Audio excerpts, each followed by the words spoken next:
सीटों के लिए कल होगा मतदान। 17 पूर्व मंत्रियों समेत 415 उम्मीदवारों के भाग्य का फैसला होगा।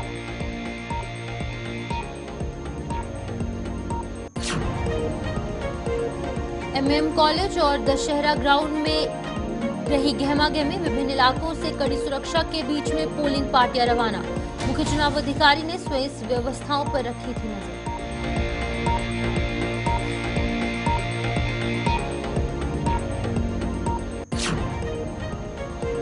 सांबा जिले में 367 मतदान केंद्रों की हुई व्यवस्था। 2,60,000 वोटर उम्मीदवारों के भाग्य का करेंगे फैसला। कड़ी सुरक्षा व्यवस्था के बीच पोलिंग पार्टियां हुई रवाना।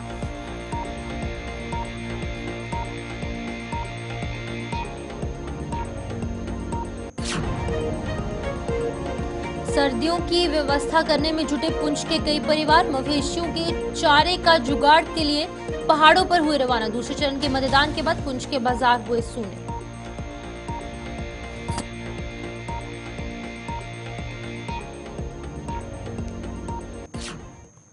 चलिए, जम्मू कश्मीर के इस खास बुलेटिन में आपका स्वागत है और मैं हूं आपके साथ शिपवन शर्मा। तो चलिए शुरुआत करते हैं बुलेटिन की। सबसे पहले बात होगी सियासत की, जहां पर जम्मू कश्मीर में विधानसभा चुनाव के तीसरे और आखिरी चरण के लिए रविवार शाम को प्रचार थमने के साथ ही मतदान की उल्टी गिनती शुरू हो चुकी है। तीसरे चरण में कल मंगलवार को 7 जिलों की 40 विधानसभा सीटों के लिए मतदान होने जा रहे हैं और तीसरे चरण में 415 उम्मीदवार चुनावी मैदान में हैं। और खास बात यह है कि इनमें से 17 पूर्व मंत्रियों का भाग्य भी दांव पर लगा है। मतदान के लिए 7 जिलों में 5,060 मतदान केंद्रों की व्यवस्था की गई, जिनमें से विशेष मतदान केंद्रों की संख्या 240 बताई जा रही है। वहीं पर तमाम जिलों से आज मतदान केंद्रों की ओर कड़ी सुरक्षा व्यवस्था के बीच में पोलिंग पार्टियों को रवाना किया जा रहा है। और आपको बता दें कि 18 सितंबर को पहले चरण में 61.38% मतदान हुआ था और वहीं पर अगर दूसरे चरण की बात करेंगे जो कि 25 सितंबर को हुआ था, यहाँ पर 57.31% वोटिंग दर्ज की गई थी। कल आखिरी चरण के मतदान के बाद 8 अक्टूबर को मतगणना होने जा रही है, जिसके बाद जम्मू कश्मीर में नई लोकतांत्रिक सरकार का गठन हो जाएगा। तो इस खबर पर जानकारी देने के लिए हमारे साथ गुलिस्तान न्यूज के executive editor Ishfaq Gauhar join कर चुके हैं। गौहर सर, आपसे जानना चाहूंगी, कल का मतदान जो है काफी अहम है क्योंकि 7 जिले जम्मू के हैं और साथ ही साथ 3 डिस्ट्रिक्ट्स कश्मीर डिवीजन की है। इंपॉर्टेंट चीज ये है कि 17 पूर्व जो मंत्री हैं, जो फॉर्मर मिनिस्टर्स रह चुके हैं, उनकी किस्मत का दाव भी कल खेला जाएगा। कितने important third phase of elections है कल के? बिल्कुल, ये जमहूरियत के जश्न का आखिरी फेज होगा जम्मू कश्मीर के अंदर और पूरे 10 साल के बाद ये जो इलेक्टोरल प्रोसेस चलता है, जहां पर मतदान होता है, लोग अपने वोट से अपनी सरकार बनाते हैं, वो जो पिछले 10 साल से कंटिन्यूअसली एक बहस चल रही थी वो कल पूरी हो जाएगी क्योंकि तीसरे पड़ाव पर जो है वो वोटिंग होगी। और ये वोटिंग 2-3 फैक्टर से काफी इंपॉर्टेंट है। और जम्मू कश्मीर यूनियन टेरिटरी की जब आप बात करते हैं तो 2 भागों के अंदर है, एक हिस्सा जो जम्मू का है, एक हिस्सा जो कश्मीर का है। और दोनों हिस्सों के अंदर अपनी अपनी तरीके से सरगर्मियां बहुत ज्यादा थी। जम्मू प्रोविंस की जब आप बात करते हैं तो बीजेपी वर्सेस कांग्रेस डायरेक्टली आपको नजर आएगा और बीजेपी के लिए बड़ा इंपॉर्टेंट फैक्टर ये होगा कि वो कितनी सीटें यहां से निकाल पाएंगे और जितना वो यहां पर हैम्पर कर पाएंगे उतनी ज्यादा बड़ी दावेदारी उनको यहां से मिल सकती है। कांग्रेस के लिए बड़ा इंपॉर्टेंट है कि वो अलायंस के अंदर है और अलायंस क्या अपनी इज्जत बचा पाएगा। जिस तरीके से उनका दावा यह था कि लोकसभा चुनाव के दौरान उनकी वोट परसेंटेज बढ़ी है, क्या वो वोट परसेंटेज वाकई बढ़ी थी और वो आज जब असेंबली के इलेक्शंस हो रहे हैं तो वहां पर कहीं काम आएगी? ये भी बड़ा एक इंपॉर्टेंट फैक्टर होगा। यही वजह है कि ये बड़ा इंपॉर्टेंट है जम्मू प्रोविंस के लिए। कश्मीर के लिए भी इसीलिए इंपॉर्टेंट है क्योंकि नॉर्थ की 2-3 डिस्ट्रिक्ट ऐसे हैं जहां पर चुनाव के लिए जाया जा रहा है। एक बांडीपोरा छोटा डिस्ट्रिक्ट है लेकिन काफी दिलचस्प मुकाबला है। बारामूला बड़ा डिस्ट्रिक्ट है, काफी दिलचस्प मुकाबला है। और नॉर्थ कुपवारा इंतहाई अहम है जहां पर चुनावी दंगल हो रहा है और रीजनल पार्टियां वहां पर लड़ रही है डिस्पाइट द फैक्ट कि 1-2 सीटों पर वहां बीजेपी के भी कैंडिडेट्स हैं। लेकिन सबसे बड़ा मुकाबला कश्मीर के अंदर रीजनल पार्टीज के आपस में है और जम्मू आते आते नेशनल बीजेपी वर्सेस कांग्रेस है। इसलिए ये चुनाव इंतहाई महत्वपूर्ण इसलिए भी है क्योंकि जहां पर जिसकी भी जितनी सीटें निकलती हैं, अगर अलायंस पंचर करने में कामयाब हुआ, आगे बढ़ने में कामयाब हुआ, तो दावेदारी उनकी मजबूती के साथ होगी। और अगर अलायंस यहाँ कमजोर हुआ और बीजेपी कहीं तरीके से भी आगे आई, तो सीधी सी बात है कि वो कहीं ना कहीं दावेदार, मजबूत दावेदार के तौर पर होंगे। और यही वजह है कि पार्टियां इसे बिल्कुल भी हल्के में नहीं ले चुके हैं और उन्होंने कंटिन्यूअसली इस प्रोसेस को तेजी के साथ लिया, स्ट्रांगली लिया, बिलीफली लिया। और नतीजा कल देखने को मिलेगा कि जो 1 और 2 फेज के अंदर पोलिंग हुई, क्या वो तीसरे फेज में बढ़कर आएगी या वैसी ही रहेगी जो ट्रेडिशनल और रिवायती पोलिंग आज तक देखने को मिली है। जी गौहर जी, ये बताइएगा, जिस तरीके से फर्स्ट फेज जो कि 18 सितंबर को हुआ था, 61% टर्नओवर निकल कर सामने आया। दूसरे फेज में 57 के करीब परसेंटेज बनी है। अब क्या कुछ लगता है थर्ड फेज में किस तरीके से आंकलन कर सकते हैं आप अपने एक्सपीरियंस के हिसाब से, क्योंकि जम्मू में कुछ ऐसे मुद्दे भी हैं जिनको कि फोरफ्रंट पर लाना काफी इंपॉर्टेंट है। किस तरीके से महिलाएं सामने आएंगी, पुरुष सामने आएंगे और जो फर्स्ट टाइम वोटर्स हैं वो किस तरीके से पोलिंग बूथ्स की तरफ निकलेंगे? देखिए, जिस तरीके से मैंने फर्स्ट फेज और सेकंड फेज में देखा है कि 3 फैक्टरों ने काम किया। एक, युवा वोटर जो बिल्कुल युवा है, 18 साल की उम्र है, आज तक 1-2 वोट डाले हैं और अब दोबारा वोट डालने के लिए, एक ये फैक्टर है। दूसरा फैक्टर ये है कि जो फर्स्ट टाइम वोटर है। तीसरा फैक्टर है जो वुमेन फोक हमारा है, महिलाएं हैं। ये तीनों फैक्टर्स हमने पहले और दूसरे फेज में देखे कि बढ़कर बाहर आए हैं। कुछ कॉन्स्टिट्यूएंसीज में उन्होंने सरपास किया है मेल को। शायद इसमें भी जो आप टोपोग्राफी को देखते हैं, प्रीवियस पोलिंग्स को देखते हैं, तो वो ट्रेंड यहां पर भी सेट होते हुए नजर आ रहा है। और कल की पोलिंग मैंने देखा कि इन तमाम इलाकों के अंदर ट्रेडिशनल पोलिंग नहीं होगी, हटकर पोलिंग होगी। इसलिए जो मेरा एक्सपेक्टेशन है वो नियरली 60 to 70% के आसपास हो सकता है, अगर सब कुछ ठीक ठाक रहा, मौसम का मिजाज ठीक रहा। और एंटायर जम्मू कश्मीर में जब आप चुनाव के प्रोसेस को देख रहे हैं, जिस तरीके का माहौल रहा है वोट डालने के वक्त, उससे मुझे पूरी एक्सपेक्टेशन ये है कि वोटर टर्नओवर सबसे ज्यादा कल देखने को मिलेगा जब वोटिंग सुबह 7 बजे से शुरू होगी। बिल्कुल। गौहर, एक आखिरी चीज जानना चाहूंगी, जिस तरीके से भारतीय जनता पार्टी के लिए ये आखिरी चरण काफी इंपॉर्टेंट है और इसको लेकर तमाम स्टार कैंपेनर्स भी यहाँ पर काम करते नजर आए। युवा जो यहाँ पर इन्फ्लुएंसर्स हैं उनकी भी मदद ली गई और अलग अलग तरीके से कैंपेनिंग की गई। वहीं पर दूसरी तरफ नेशनल कॉन्फ्रेंस के लिए ये आखिरी चरण काफी इंपॉर्टेंट है, क्योंकि ये वही कुछ सीट्स है जहां पर कि अवामी इत्तेहाद पार्टी ने अपना विस्तार बढ़ाया है। किस तरीके से देखते हैं हम सभी चीजों को? देखिए, मैंने पहले कहा कश्मीर सेंट्रिक जब आप इसको देखेंगे तो रीजनल पार्टीज के भी लड़ाई है वहां पर। नॉर्थ आएंगे तो आपको सज्जाद लोन के मुकाबले में एआईपी भी दिखेगी, कांग्रेस नेशनल कॉन्फ्रेंस भी दिखेगी और साथ साथ पीडीपी भी दिखेगी। आप सेंट्रल में आइएगा, बारामूला में आइएगा तो इंडिपेंडेंट कैंडिडेट भी आपके सामने है, आपके सामने कांग्रेस भी है, आपके सामने एआईपी भी है, आपके सामने पीडीपी भी है। मल्टी डायमेंशनल इलेक्शंस यहां पर है। और जब आप जम्मू प्रोविंस में देखेंगे तो वहां पर दो त्रिकोणीय मुकाबला बहुत कम आपको दिखेगा, मुकाबला 2 साइड दिखेगा।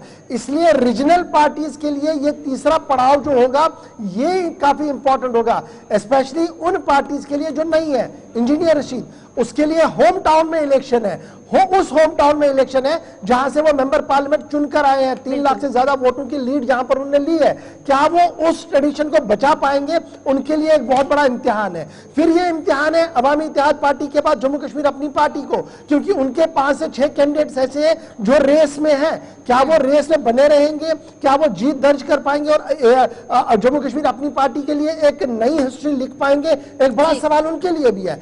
नेशनल कॉन्फ्रेंस के लिए ये बड़ा इंपॉर्टेंट फैक्टर इसलिए है क्योंकि एंटायर नॉर्थ से उमर लोकसभा का चुनाव हारे हैं और मुख्तलिफ असेंबली सेगमेंट्स के अंदर वहां पर जिस तरीके की लीड आई है, जिस तरीके के नताइज आई है, वो किसी भी तरीके से नेशनल कॉन्फ्रेंस के हित में नहीं है। सो क्या उमर कम बैक करेगा नेशनल कॉन्फ्रेंस की टीम को लेकर? वहां से जो रीजनल लेवल पर लीडर्स हैं, पॉलिटिकल लीडर्स हैं, रिलीजियस लीडर्स हैं, उनका एक बड़ा इंपैक्ट इस पूरे कॉन्स्टिट्यूएंसी के अंदर है। तो ये जो साउथ वाली, जो नॉर्थ वाली कॉन्स्टिट्यूएंसियां है, यहां पर मल्टी डायमेंशनल है एज कंपेयर टू जम्मू, जहां पर आप सिर्फ बीजेपी वर्सेस कांग्रेस देख रहे हैं, जहां पर आप मुद्दे भी काफी बड़े देख रहे हैं कि जम्मू के विकास, जम्मू के हित, जम्मू के साथ नाइंसाफी वाली बातें हो रही है। वहीं कश्मीर आते आते 370-35 से जेलों के अंदर लोग बंद हैं, उनको लेकर बातें हो रही है। ठीक है, बहुत बहुत शुक्रिया गौहर सर तमाम जानकारी देने के लिए। तो बात हो रही थी जम्मू कश्मीर में असेंबली इलेक्शंस के थर्ड फेज को लेकर, जो कि आने वाले कल यानी 1 अक्टूबर को होने वाले हैं। जम्मू के यहाँ पर 4 जिले हैं और साथ ही साथ कश्मीर डिवीजन के 3 जिले हैं, बांडीपुरा, कुपवाड़ा और साथ ही साथ बारामूला। तो किस तरीके से समीकरण बनेंगे कश्मीर में, जहां पर रीजनल पार्टीज को लेकर कड़ा मुकाबला देखने को मिल रहा है, वहीं पर जम्मू डिवीजन में 2 नेशनल पार्टीज यानी कि भारतीय जनता पार्टी और कांग्रेस के बीच में कड़ा मुकाबला देखने को मिल रहा है। तस्वीर साफ होगी 8 अक्टूबर को, किस तरीके से समीकरण बनेंगे वो भी आप तक जरूर साझा करेंगे। अभी आगे बढ़ेंगे, जहां पर जम्मू से आज विभिन्न मतदान केंद्रों की ओर पोलिंग पार्टियों को उनकी मंजिल पर रवाना किया गया। शहर के मौलाना आजाद मेमोरियल कॉलेज के अलावा गांधीनगर स्थित दशहरा ग्राउंड में आज बेहद गहमा गहमी देखने को मिली, जहां पर तमाम औपचारिकताएं पूरी करने के बाद पोलिंग पार्टियां कड़ी सुरक्षा व्यवस्था के बीच में मतदान केंद्रों की ओर रवाना हुई। जम्मू कश्मीर के मुख्य चुनाव अधिकारी पीके पोली ने स्वयं इस पूरी व्यवस्था का जायजा लिया है। इस दौरान आप सुनिए कि ज्वाइंट कमिश्नर क्या कुछ कह रहे हैं। पूरे इंतजाम हैं। ये 70 seat Jammu east assembly constituency है। यहाँ 153 पोलिंग स्टेशन हैं और अभी उनका डिस्पैच चल रहा है। लगभग 25 पार्टियाँ अभी तक उन्हें डिस्पैच कर दी हैं, बाकी को हम सब कर रहे हैं। पूरे अरेंजमेंट जो भी हैं पोलिंग स्टेशन पे, हमारे जो रिसेप्शन सेंटर पे, डिस्पैच सेंटर पे, इनका सबका खाने पीने का सब अरेंजमेंट हमने पोलिंग पार्टीज के लिए किया और पुरअमन पोलिंग पार्टीज यहाँ से रवाना हो रही है। बिल्कुल लोगों से यही अपील है कि पहली तारीख को जो कल वोटिंग है तो आएँ, अपने वोट का जो है वो ज़रूर इस्तेमाल करें। वोट एक अधिकार भी है और वोट एक कर्तव्य भी है। सुरक्षा के पूरे इंतजाम हैं, सिक्योरिटी फोर्सेज ने पूरे इंतजाम कर रखे हैं, किसी किस्म की कोई दिक्कत नहीं है। हमें प्रॉपरली सामान भी मिला है, पूरे ढंग से हमें बिठाने की व्यवस्था, खाने की व्यवस्था, हम बहुत खुश हैं सर। तो अभी आपका 8:30 बजे पहुँचे थे सर, तो जस्ट हमें 1 घंटा वेट करना पड़ा। तो लोग काफ़ी खुश हैं कि ये पोलिंग हो और हमारी एक चुनी हुई सरकार आए। तो हम भी उत्साहित है कि ये हम इलेक्शन कराने जा रहे हैं और हमारी यहाँ चुनी हुई सरकार जम्मू कश्मीर में आएगी। तो सर पिछली बार लोकसभा इलेक्शन में मैंने ड्यूटी दी थी, तो तब थोड़ा गड़बड़ था। देखिए मेरी 34 ईयर सर्विस है और मैंने कम से कम भी 20-25 बार एज ए PO इलेक्शन करवाई है। तो ऐसी व्यवस्था मैं पहली बार देख रहा हूँ। बहुत ही खुश है हम, मेरी पार्टी बहुत। तो चलिए अब सांबा जिले के हवाले से बात करेंगे, जहां पर कि 3 विधानसभाओं में कल मतदान होने जा रहे हैं। जिले में 367 मतदान केंद्र बनाए गए हैं और आज जिला चुनाव अधिकारी राजेश शर्मा की देखरेख में पोलिंग पार्टियों को कड़ी सुरक्षा व्यवस्था के बीच में मतदान सामग्री के साथ रवाना किया गया। सांबा में 367 मतदान केंद्रों में यहां पर कुछ विशेष मतदान केंद्र भी हैं और कल जिले के करीब 2,60,000 वोटर्स उम्मीदवारों के भाग्य का फैसला करने जा रहे हैं। तो आपको बता दें कि यहां पर जिस तरीके से कठुआ में, उधमपुर में और जम्मू में और साथ ही साथ बांडीपुरा में, कुपवाड़ा में और बारामूला में मतदान होने हैं, उसी के साथ सांबा में भी कल 3 सीटों पर मतदान होंगे। काफी अहम ये 3 सीटें हैं क्योंकि यहाँ पर बीजेपी की बढ़त नजर आ रही है और डिलिमिटेशन के बाद 1 सीट जो है वो ऐड ऑन की गई है, जो कि रामगढ़ की कॉन्स्टिट्यूएंसी है। अब किस तरीके से चीजें देखने को मिलेंगी, समीकरण किस तरीके से रहेंगे, वो देखने वाली बात होगी। लेकिन तमाम चीजों पर जानकारी देने के लिए हमारे साथ ऋषि खजूरिया सांबा से ज्वाइन कर चुके हैं। ऋषि, आपसे जानना चाहूंगी, सांबा में कल लास्ट फेज ऑफ इलेक्शंस जो है वो होने हैं, 3 सीटें हैं, कितनी इंपॉर्टेंट 3 सीटें हैं, किस तरीके का कड़ा मुकाबला देखने को मिल सकता है? कल तीसरे और आखिरी चरण का मतदान होना है, जिसको लेकर सांबा जिला की 3 सीटें सांबा, रामगढ़ और विजयपुर यहाँ पर वोट डाले जाएंगे। और यहाँ आपको बताते चले कि रामगढ़ की बात करें तो यहाँ पर 7 जो चुनावी उम्मीदवार मैदान में हैं, विजयपुर में 11 उम्मीदवार मैदान में है और सांबा कॉन्स्टिट्यूंसी में 14 उम्मीदवार मैदान में है। तो कड़ा मुकाबला यहाँ तीनों सीटों पर देखने को मिलेगा, जिसमें मैं आपको बताना चाहता हूँ कि आज तीसरे और आखिरी चरण के मतदान के लिए पोलिंग पार्टीज को भी अलग अलग रिस्पेक्टिव पोलिंग स्टेशन के लिए रवाना कर दिया गया है, जिसमें district election officer Samba, SSP Samba, इन्होंने तमाम विस्तार से जानकारी दी है। तमाम पोलिंग पार्टीज को जिस तरह से डिस्पैच किया गया है पूरी कड़ी सुरक्षा के बीच में, और उसी के साथ जो भी पोलिंग स्टेशन पर सुविधाएं सुनिश्चित करनी है, उन तमाम सुविधाओं को सुनिश्चित भी किया जा रहा है। लेकिन आपको बता दें कि DC सांबा की अपील भी तमाम वोटर से रही है कि तमाम लोग अपने घरों से कल बाहर निकलें। कल जिनको पेड हॉलीडे है वो अपनी छुट्टी का फायदा इस तरह से ले कि वो अपने घरों से निकले, पोलिंग स्टेशन पर पहुंचकर अपना कीमती वोट कास्ट करें।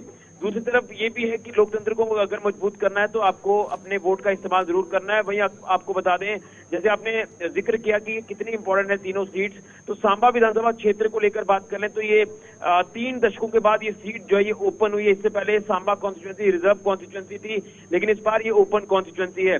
रामगढ़ की बात करें तो काफी इंपॉर्टेंट सीट है रामगढ़, जो कि एक नई कॉन्स्टिट्यूंसी है और ये बॉर्डर का इलाका है। तो यहाँ के बॉर्डर के लोग जो हैं अपने अपने उम्मीदवारों को लेकर कल अपने वोट जो वो कास्ट करेंगे। तो ये भी एक बड़ी अहम जो कॉन्स्टिट्यूंसी मानी जा रही है। वहीं विजयपुर की बात करें तो विजयपुर एज इट इज जो ओपन सीट है, ये इस बार भी ओपन है।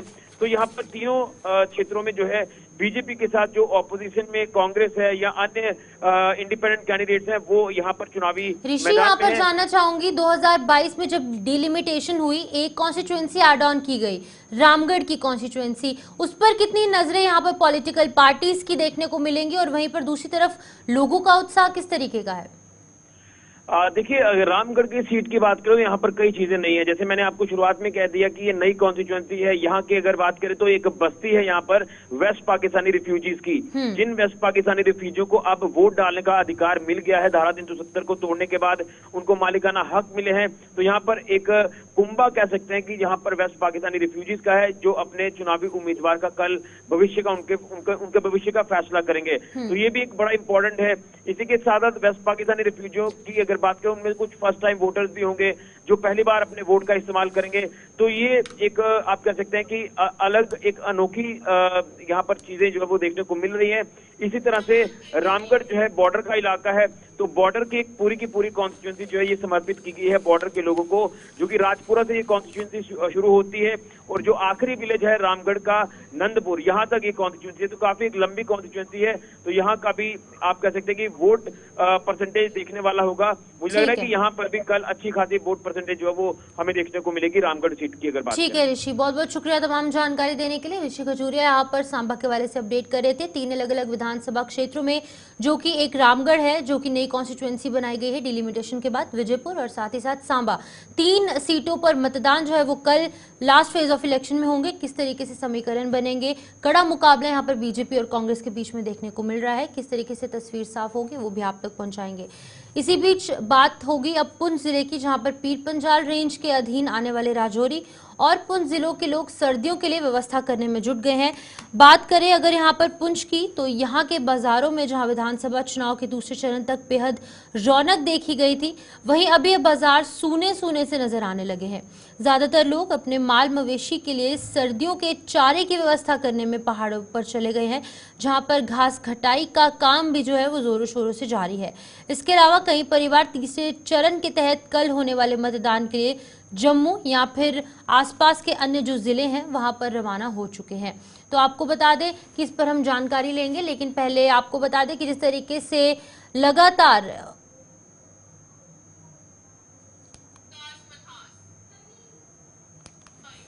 आपको बता दें कि पीर पंजाल के इलाके में जिस तरीके से रौनक देखने को मिल रही थी, क्योंकि दूसरे चरण में 25 सितंबर को यहाँ पर मतदान हुए, लेकिन अब मतदान संपन्न होने के बाद बाजार भी सूने होने लगे हैं और तमाम जो नोमैड्स है वहां पर गुजर बकरवाल समुदाय के जो लोग हैं, वहां पर लोग सर्दियों का जो यहाँ पर माल मवेशियों के लिए जो खाना है, जो चारा है, उसका काम करने में लगे हैं। इस पर जानकारी देने के लिए सनी शर्मा हमारे साथ पुंछ से ज्वाइन कर चुके हैं। सनी फोन लाइन के माध्यम से हमारे साथ है। सनी, आपसे जानना चाहूंगे किस तरीके की तैयारियां वहां पर देखने को मिल रही है, क्योंकि जो राजौरी पुंछ के लोग हैं वो सर्दियों के लिए व्यवस्था करने में जुट चुके हैं। जी बिल्कुल, आपको बता दें जिस तरह से देखा जा रहा है कि पिछले कई दिनों से पुंछ के अंदर जो है वो रौनक नहीं नजर आ रही है, क्योंकि हम देखते थे कि पिछले चुनाव के दौरान जो है पुंछ में बहुत सी रौनक जो है वो देखी जा रही थी, और अब देखा जा रहा है कि लोग जो है यहाँ पर नजर नहीं आ रहे हैं। क्योंकि अगर हम पुंछ मार्केट की बात करें तो सुनसान सा इस समय पुंछ मार्केट जो है वो पड़ी हुई है, और अगर हम बात करें तो ज्यादातर पुंछ के जो लोग हैं ये इस महीने में जो है पहाड़ों पर चले जाते हैं, और अगर हम बात करें तो इस महीने में वो घास कटिंग का काम जो है वो शुरू करते हैं और अपने माल मवेशी के लिए जो है वो घास इकट्ठा करते हैं। वही देखा जा रहा है कि पुंछ के ज्यादातर लोग जो जम्मू में सेटल हैं वो चुनावों को लेकर जो है वो जम्मू चले गए हैं, जिनके कल पोलिंग होनी है और उन्होंने अपना वोट जो है वो कास्ट करना है, उसको लेकर भी जो है लोग यहाँ से जो है जम्मू की तरफ चले गए हैं। और अगर पुंछ सिटी की बात करें तो फुल सिटी में इस समय वो रौनक नहीं नजर आ रही है। मार्केट पूरी की पूरी जो है वो खाली नजर आ रही है। ज्यादातर लोग जो हैं घास कटिंग के लिए जो है वो पहाड़ों पे चले गए हैं, और वही अगर बात करें तो कुछ लोग जो है पुंछ से जो है जम्मू की तरफ चले गए हैं, जिनका वोट जो है कल जम्मू में पड़ना है। जी ठीक है सनी, आपसे जानना चाहूंगी जिस तरीके से वहां पर आखिरी चरण के मतदान के लिए कुछ ऐसे वोटर्स भी पुंछ और राजौरी में रह रहे हैं जो कि जम्मू की तरफ रवाना हो रहे हैं, उनका क्या कुछ मुद्दे हैं और किन चीजों को लेकर वो वोट कास्ट करेंगे और उनमें किस तरीके का उत्साह देखने को मिल रहा है? जी बिल्कुल, आपको बता दूं जिस तरह से लोगों के बीच उत्साह देखा जा रहा है इन चुनावों को लेकर। 10 सालों के बाद चुनाव होने जा रहे हैं और लोग ये चाहते हैं कि एक अच्छा एमएलए जो है वो चुन के आए जो हमारे मुल्क की, हमारे इलाके की जो है वो तरक्की कर सके। और देखा जा रहा है कि राजौरी पुंछ की अगर बात करें तो जितने भी लोग जो हैं, ज्यादातर हम देखते हैं कि हमारे पुंछ के जो लोग हैं इन्होंने अपने घर जो है वो जम्मू बना लिए हैं और अपना वोट जो है वो भी जम्मू जो है वो ट्रांसफर करा लिया है। और वही देखने को आ रहा है कि ज्यादातर लोग जो हैं आज जो है वो जम्मू के लिए निकल चुके हैं, क्योंकि जम्मू में कल जो है वो चुनाव होने हैं और चुनावों को लेकर जो है लोग आज सुबह सुबह ही जो है वो जम्मू के लिए रवाना हो चुके हैं। जी ठीक है, बहुत बहुत शुक्रिया सनी, तमाम जानकारी देने के लिए। सनी शर्मा यहाँ पर पुंछ वाले से अपडेट करे थे, जहाँ पर कि तमाम जो नोमैड्स हैं, पीर पंजाल के जो लोग हैं, वो सर्दियों के चारे का यहाँ पर उसकी व्यवस्था करने के लिए आसपास के इलाकों में जा रहे हैं, क्योंकि उनके जो माल मवेशी है उनको सर्दियों के दिनों में चारा जो है वो चाहिए होता है, इसके लिए वो आसपास के इलाकों में जा रहे हैं। वहीं पर जो अन्य लोग हैं वो जम्मू की ओर रवाना हो चुके हैं, क्योंकि आसपास के इलाकों में जिस तरीके से यहाँ पर कल इलेक्शंस होनी है उसकी तैयारियों में लोग जुट चुके हैं। फिलहाल इस बुलेटिन में इतना ही, मुझे दीजिए इजाजत, नमस्कार।